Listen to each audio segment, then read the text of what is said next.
Alright, we're back with part 2 of my Shin Megami Tensei IV impressions. And part 2, I, okay, honestly, I assumed that the video would be about 45 minutes total. Like, before I started, I imagined, like, oh, this is going to be like 45 minutes or so. It's so long. And I already passed 45 minutes in the first video, so. And I still have a page of notes to go through, so it's going to be a little bit longer. So, you know, hopefully you're still on a comfy chair or something. I don't know. Let's get back into it though. So, where did I leave off? Uh, let's see. I was talking about applications.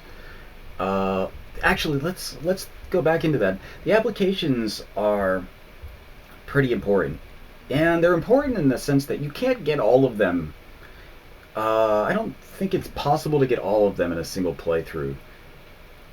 It's probably not, because I don't think you get enough points by leveling up. Even if you leveled up all the way to 99, you wouldn't have enough points to get all of the applications. So you actually do have to pick the ones you think will be helpful to you, and you can't just assume that you'll be able to get everything, because you won't. Because a lot of times the applications are leveled, and I say that in, like, you'll get, you know, add an extra demon slot, number 1 or something, and then it'll go to 2, and then you'll be like, oh, well, how many are there? Well, 3, 4, I think there's 16 of those actually. It's something really ridiculous. So, like, you'll go through and you'll be entirely mystified.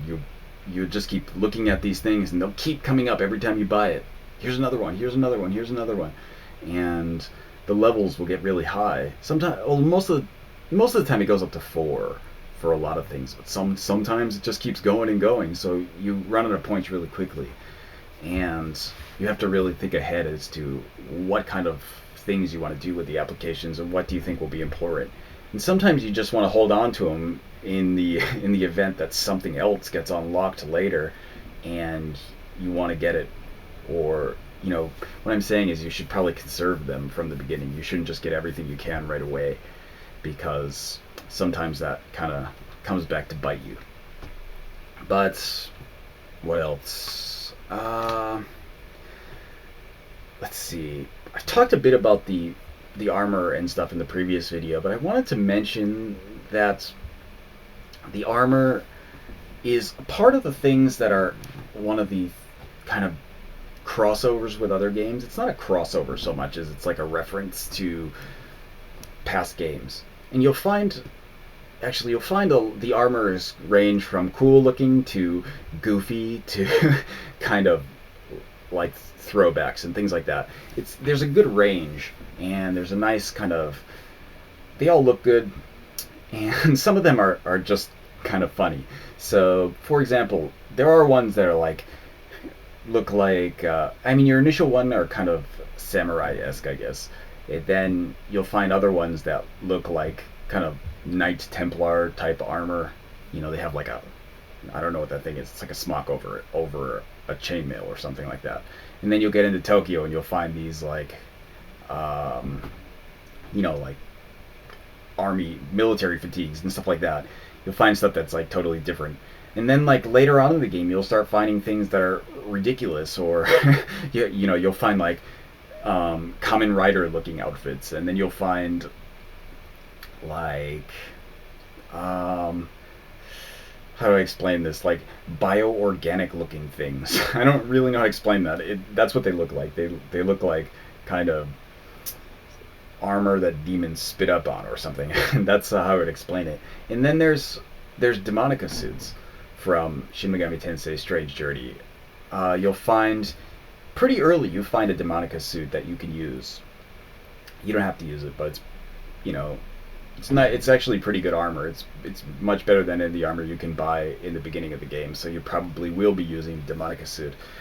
But there's the actual the one that you find is black. It's not like the Strange Journey ones, but you can actually buy the Strange Journey one later in the game. It's very expensive, and it's one of the best armors. But it's the gold helmet one, directly from the cover of the of Strange Journey. So keep that in mind.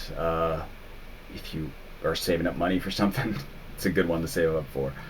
But it's not the best armor actually. There are better armors that you can buy in the same shop where you get that one, but that one is actually like it's not even an easily accessible shop. You can't get to it until towards the end of the game, and it costs you a ton of money just to get into the area because you have to buy a lot of items and bribe guards to get into the area. So it's totally optional, and it's kind of the payoff for going through all the hassle it is to get into the area. But it's pretty cool. I'm still playing the game again. I'm on like a second playthrough now, but I'm waiting. I'm still using that armor, even though I can get better armor. I'm not going to. I'm just gonna keep the Demonica armor because it's nostalgic for a game that a game I played 2 years ago or whatever. But it's pretty cool. There are a lot of other kind of neat references for people who have played the previous games. I won't go through them all. I'll let you guys find them, but there are a few that I thought were like pretty cool. Let's see. I wrote a few down that I thought were especially cool. The Church of Gaia is in there. It's probably not important to anybody, but they are kind of like a main player in the first two games, and they're in there, but it's not the same. It's actually like completely different in a really interesting way. The way that they're used in the game is really interesting compared to the way they're used in the previous games, because I assume they're supposed to be the same group, but they're not the same group entirely. So it's really interesting, and it's actually like it fits into the overall theme of the game. There is a kind of overall theme that the game is bringing about throughout the story, and you'll find that a lot of that theme is reflected in the story, but not in a way that's obvious. So you might not notice it at all. I mean, you will notice it when you get to the end of the game. You notice it, but like obviously, you could pick it up before the end. It's actually the way the game is actually set up in a really interesting way.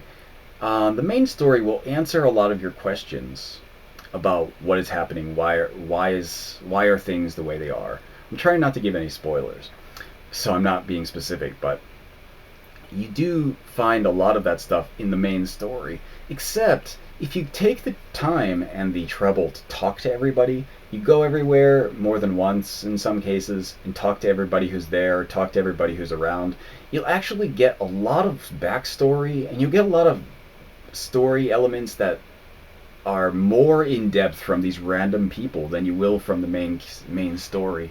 So like there's actually a point in the game where I found like just an old bum. Basically, he's a bum. He's essentially like a dude cooking food in a park.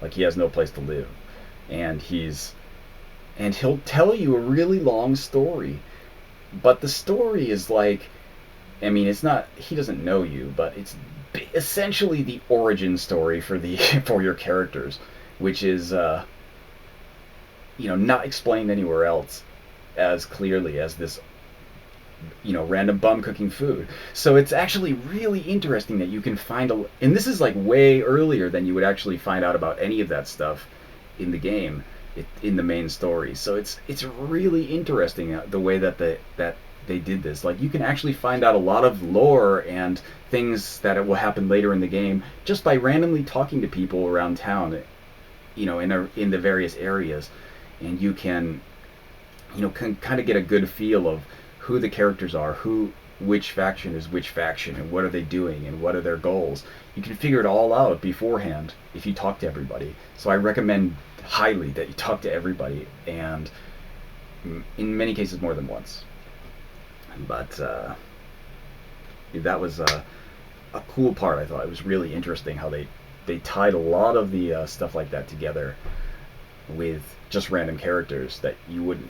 It's not necessary for the story, but it does give you a lot of cool background stuff just by talking to NPCs, which is a nice addition, because a lot of games treat NPCs as just kind of throwaway characters that they say one line over and over again, or they say, and a lot of times the characters in this game will say one line over and over again, but it's what they say is usually important or usually has some special meaning if you are willing to look at it and keep track of that kind of stuff.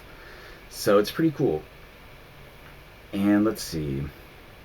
The overworld is done in the same way that they do the overworld in Persona 1 and I mean not Persona. I mean it is actually it is the same way as in Persona 1 and 2, I believe also. And it's also the same as SMT 1 and 2.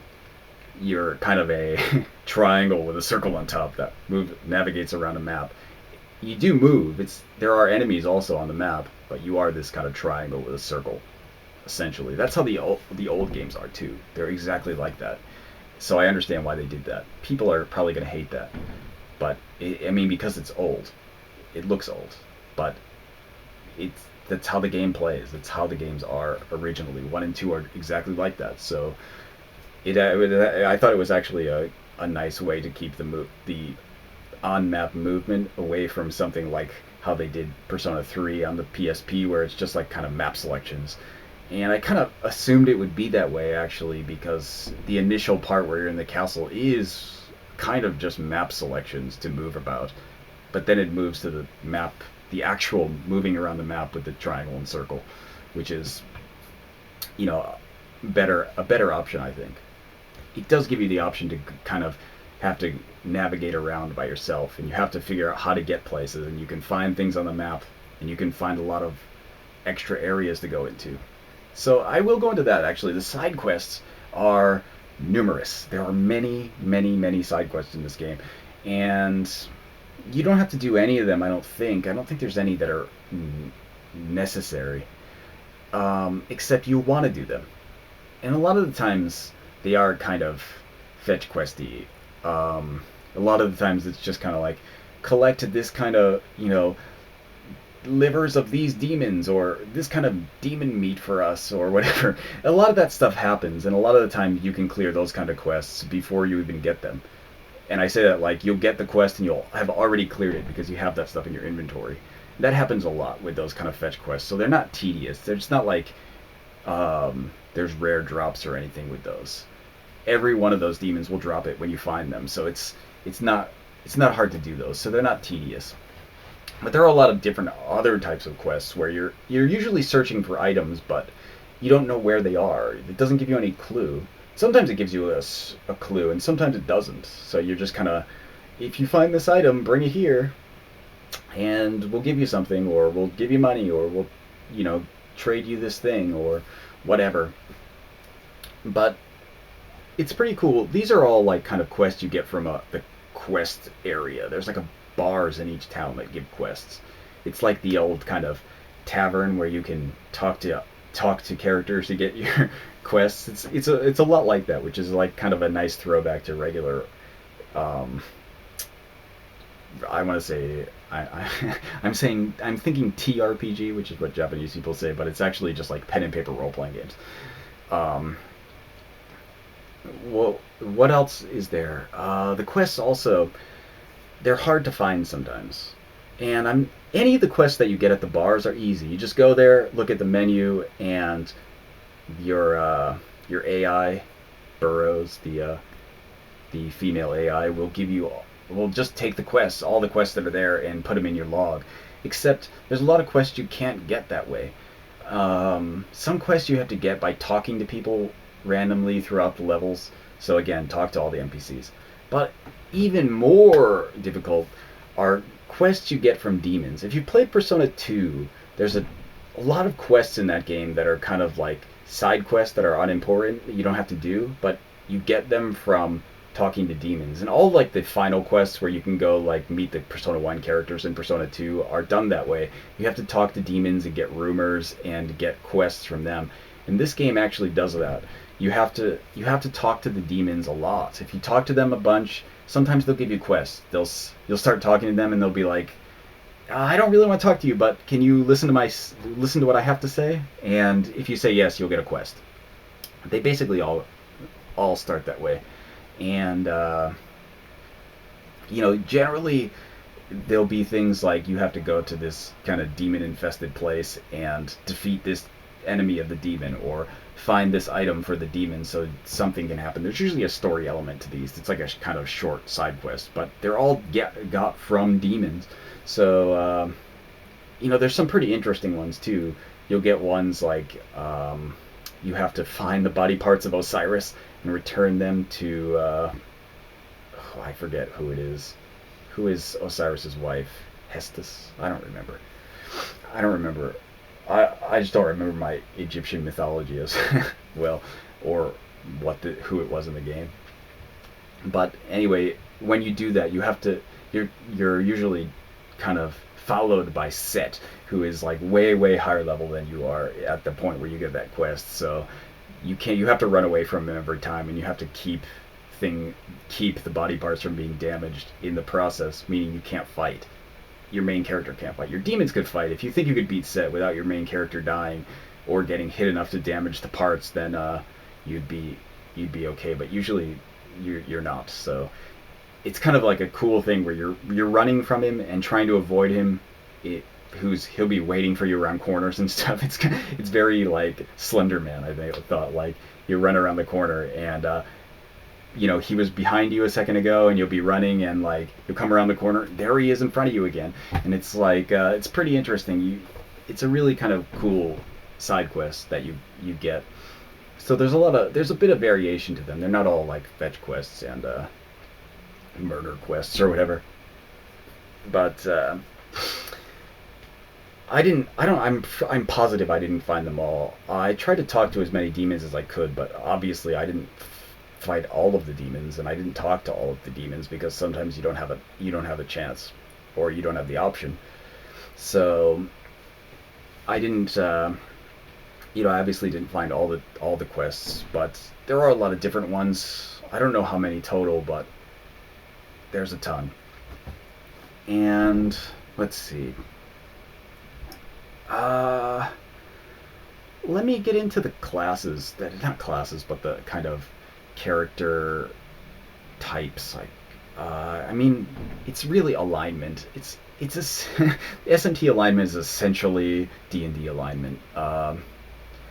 There's, chaotic, lawful, and neutral, and obviously good, evil, neutral. So you with those three things, you end up with 9 total, basically 9 total possible alignments. And it's not really as clear as that, but obviously you could be lawful evil and lawful good. And there are characters like that in the game, and obviously chaotic evil and chaotic good. And you'd assume like your character, if he's chaotic, is probably chaotic good. But you can be chaotic evil, which is like something the monsters are in the game, essentially. The ones that just attack you for no reason or whatever. But, generally you're thinking three main things: chaotic, lawful, and neutral in this game. And I think the game is actually a bit simplified in that sense, in that there's not a huge amount of endings. There's not like a crazy amount, I don't think. I think there's a total of 4. Unless there's like some hidden ones that they're kind of being coy with. And one of them I know, out of those 4, I know one of them is a bad end. So there's a bad end, and then like a chaos end, a lawful end, and a neutral end. And the game sets itself up like it's going to be, you can save at this point and totally, you see all the endings from here by making this choice. And you go through and you're like halfway through the game or so, or maybe 60 or 70% through, and you have to make this choice where it's like, do you go with the chaos hero? Do you go with the lawful hero? And you do that, and you think, I must be near the end of the game because I just made the chaos or lawful choice. And you get there and you realize, like, you don't have a neutral choice. There is no neutral choice. So you have to choose chaos or lawful. And you'll choose one, and you'll go through the game, and you'll go through that little section, and then, wow, they throw it at you. It's like, it was like a psych out the whole time. That choice was, it has a meaning, but it's not the meaning you thought it was, essentially. It's not the final kind of which path are you going to go on choice. It's not that one. So it's kind of like a swerve. They throw this kind of fake choice at you. And it's not really a choice, which is like I thought was really cool. It was a nice kind of swerve because it just fooled me. I thought like, oh, I must be near the end, but I wasn't. I still had a lot of time left. And what'll happen is the final part where you choose what kind of ending you get isn't a choice. I mean, I say that in a way that like you're given a choice and you can choose the bad ending, um, or you can choose your good, neutral, or chaotic route. I mean, your lawful, chaotic, or neutral route. And what'll happen is that if like when I went through, I was overly chaotic, I guess, in my selections throughout the game.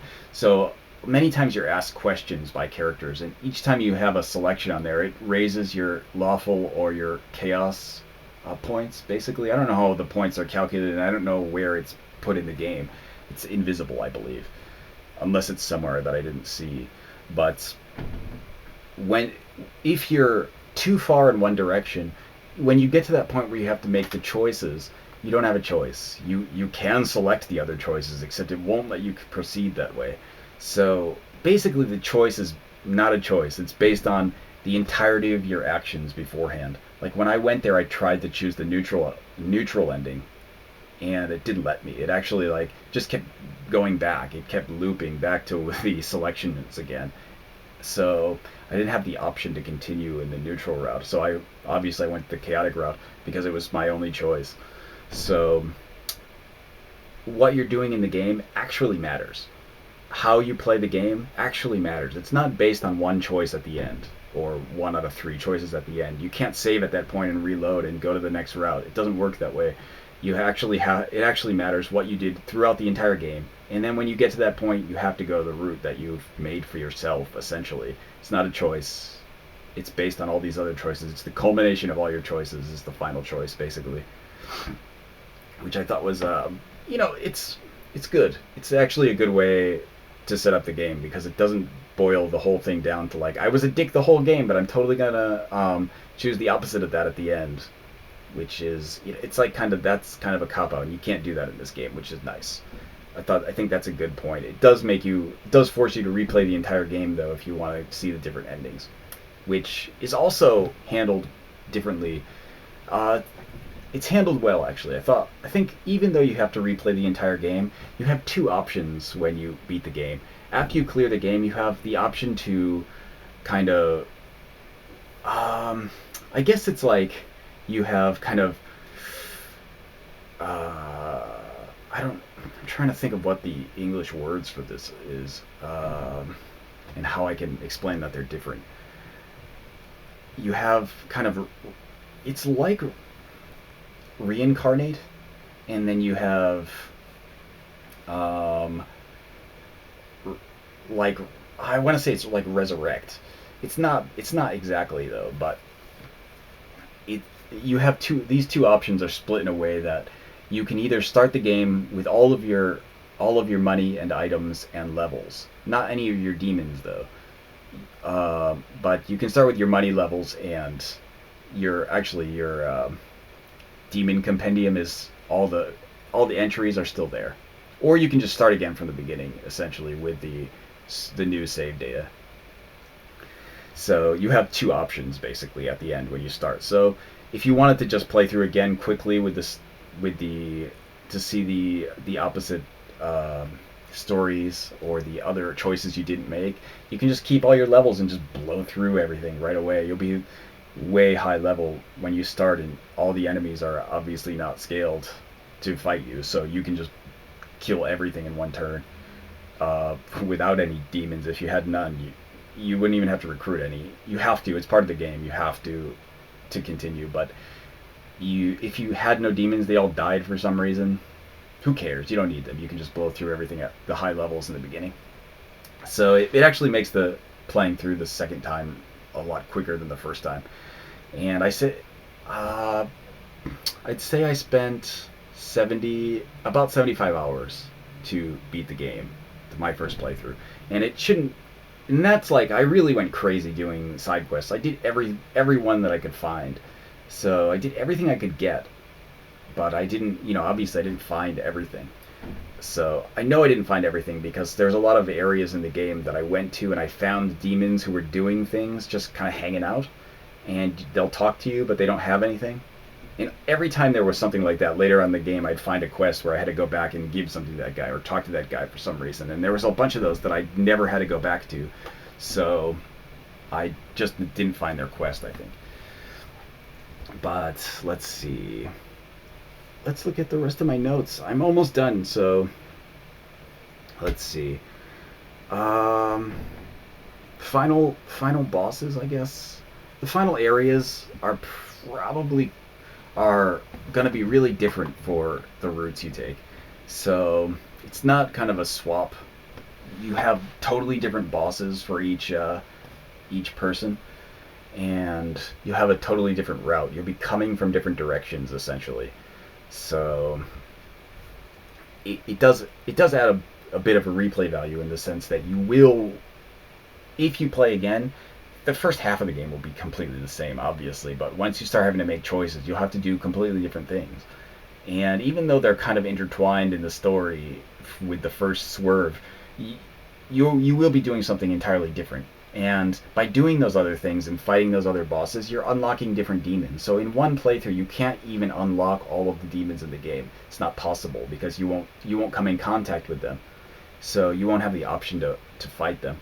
So once you go through, you have a lot of different options to fight different bosses.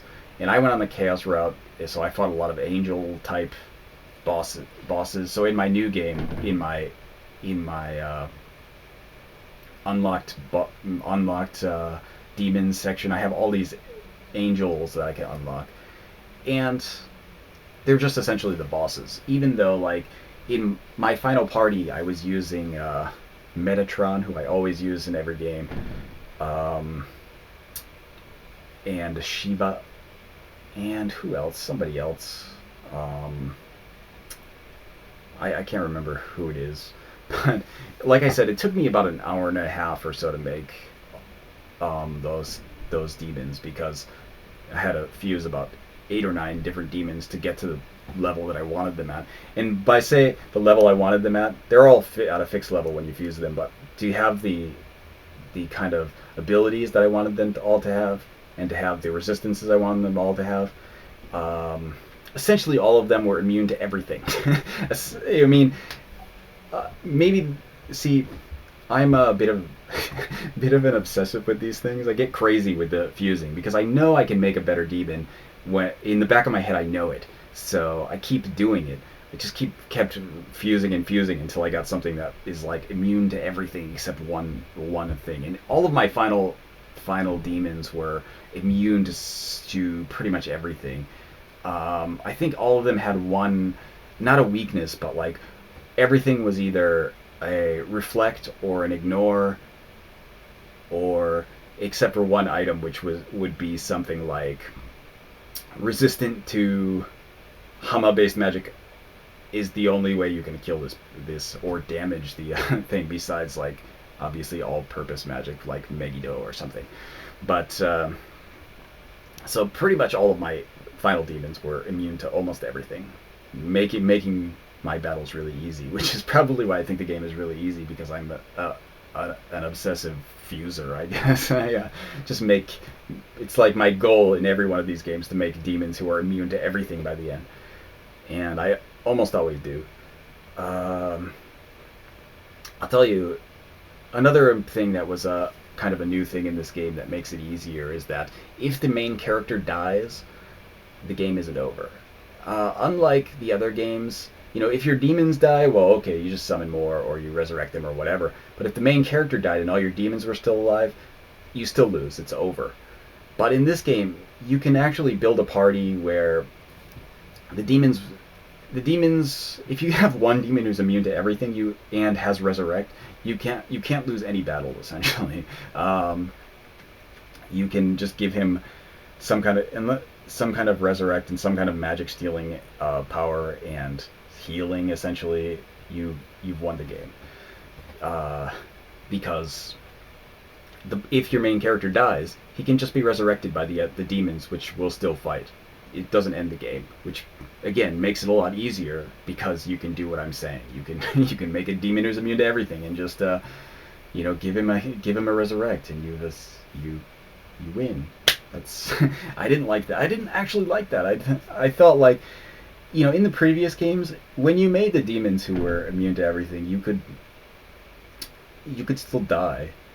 I mean, you can't make your character immune to everything because there's not a way. In this game, there's still not a way, but it doesn't really matter anyway. Your main character could die in every battle, and you could still win with your immune demons. So there's a lot of ways around like how the game is played. I think it's difficult. It's difficult to explain. The game itself, I thought, was pretty easy because of the way that they added a lot of these extra little features, and they're not like huge changes. They're not like things that I would even be really mad about. They're kind of like, okay, well, it's kind of like a modern feature. More modern games do this. Okay, we'll just throw it in there. It's fine.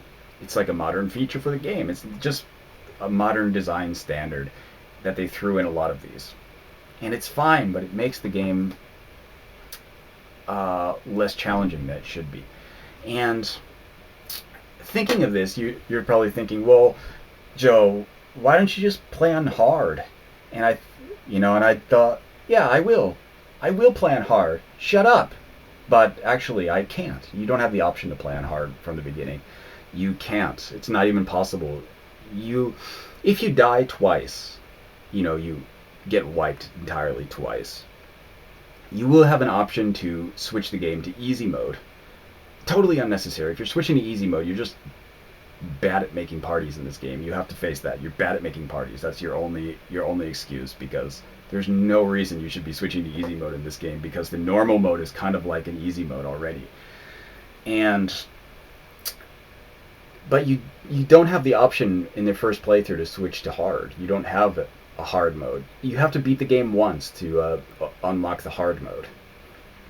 And the hard mode, basically, it just makes all the demons do more damage. So and it makes the cost of summoning demons like double or something like that, or triple. Maybe it's triple. I don't remember, but it's not really that important. But you can't make the game harder from the beginning. You don't have the option. So I would have played it on hard if I had that option from the beginning, but you don't. So that was another negative for me, because I thought, like, well, a lot of the times I would have switched it to hard if I had the option. I mean, past like the first part of the game, there's almost nothing that can really kill you unless you wander into areas where there's bosses that are 30 levels higher than you, which is possible. There's a lot of side areas where you can kind of move into these areas that are part of side quests that you haven't gotten yet. But you can go there anyway and start fighting stuff. And you'll eventually go through and you'll find like... the first time I did it, I was like level 30 or something, and I walked into a kind of shrine area, and the boss I ended up fighting was level 76 or something. And, that didn't turn out so well. Just the kind of thing where, like, in that case, you just kind of have to walk away and come back later. And I think I came back at level 50 or something and beat that guy. So the levels aren't even really hugely important. You can beat a lot of bosses that are way higher level than you if you have a good strategy. So it's not even like again, this game isn't about leveling. The leveling does something, but it's not so much that you can grind your way through bosses. You have to have a good party. So it's the main part of this game is making the demons. But anyway, when this game, actually, I'm saying this now, I'm playing the Japanese version. The Japanese version doesn't come with a strategy guide. There's no guide. I didn't have a guide. There's not a guide. Maybe there's a guide made. I didn't buy one. But there's no online guides at the moment. There's nothing made yet. It's nothing complete, at least. So, everything I'm saying is just basically me playing through the game. And that's how I play through all of these games. It's like trial and error almost. I just kind of go through and hopefully I figure out what I'm supposed to be doing enough to get to the end and get the ending I want to see, or I just keep playing again and again until I get it. But this one I'm going through, and I really want to see the neutral ending because it seems so hard to get. I couldn't figure out what my neutral choices were a lot of times in this game. It was really I just don't know. And after I finished the game, I searched online, like on the Japanese boards for this game. Nobody has it. Nobody has found the neutral ending, I don't think. And it makes me wonder if like you can't get it unless you have to unless you get all the other endings first, maybe. I don't really know. It's probably something I'm just missing, but I couldn't find it. Nobody else has found it yet either. But unless there's a guide. But even then, maybe it doesn't tell you in the guide. Who knows? People were speculating, essentially. There's speculation on how to get the neutral ending, but I haven't seen anybody put up any information on what it is or how it proceeds. So for now, it's a mystery. But when this comes out in the U.S. for English speakers, or there is a guide. It comes with a guide. So all the stuff I'm complaining about here, and I'm talking about like how easy it is. If you have a guide, it's going to be even easier. It's going to be ridiculous. So you'll just be able to fuse everything perfectly and find where everything is. You won't have to wander around. It'll be really easy when you have that guide. It comes with the book. It comes with the game when you buy it, I think. So I think it kind of ruins a lot of the magic of the game. I think a lot of the I mean, the story is good. If you just want to play through for the story, I guess flip it on easy mode and coast through. But I like the reason I like these games is that they require a level of strategizing and thinking about how the parties are made and how you form things, which makes them really good. So even though I'm saying like this game is relatively easy, it does make you think a lot about strategizing your party and how you form the party, which is something I really enjoyed. And I haven't even mentioned the story, and I'm like an hour and a half into this. The story itself is really good. I really enjoyed the story. There's a lot of cool twists, and there's a lot of cool kind of ways that the what am I thinking? I keep thinking character classes, but I know it's not. It's alignments, how their character alignments are handled. So when you're playing, you kind of have a lot of kind of situations where you're wondering what is the alignment of these people. And in Shin Megami Tensei II, it's obvious. It's really obvious what everyone's alignments are. Even if you've played like Shin Megami Tensei Strange Journey, it's really easy to tell whose alignment is which.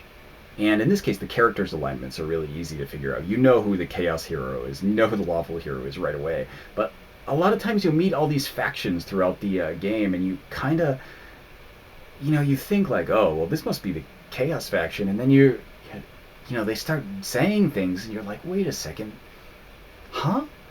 What are these guys? Who are these guys? And then like, you think, well, this is the Lawful faction, but then if these guys are the Lawful faction, who are these guys? It's really like there's a lot of that. So there's a lot of thinking that goes on in this game. Like you really have to think about it. And there's a kind of a really nice kind of undertone to how these alignments interact with the world and how people interact with these kind of ideologies. The story is really good in that it's not for kids. It's not like a simple hero saves the world story. And I don't think in any of these options you're not really the hero and you're not really saving the world. In either of the options, there's bad results. There's good results also, but there's bad results for each one too. So it's not like there's no happy ending. And the story is deep enough that you can think about it. You really want to think about it because it's interesting and deep.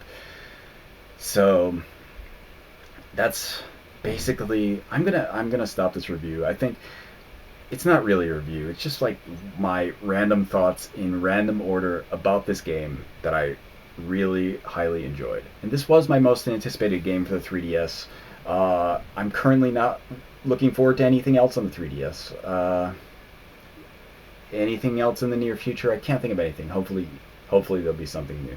Once SMT Cross Fire Emblem comes out, I'll be playing that on the Wii U.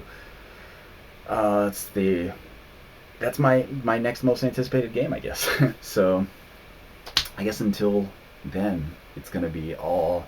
Actually, I have a bunch of other SMT related stuff I was gonna make videos about, but it's up in the air right now. But anyway, that's about it. This video is almost done. My memory card is almost full again, meaning this video is like another 45-minute video. So that'll be it. That's my impressions for Shin Megami Tensei IV. It's probably the best game on the 3DS that I've played. It's one of the best games I can think of in recent memory. Actually, I couldn't stop playing it. I spent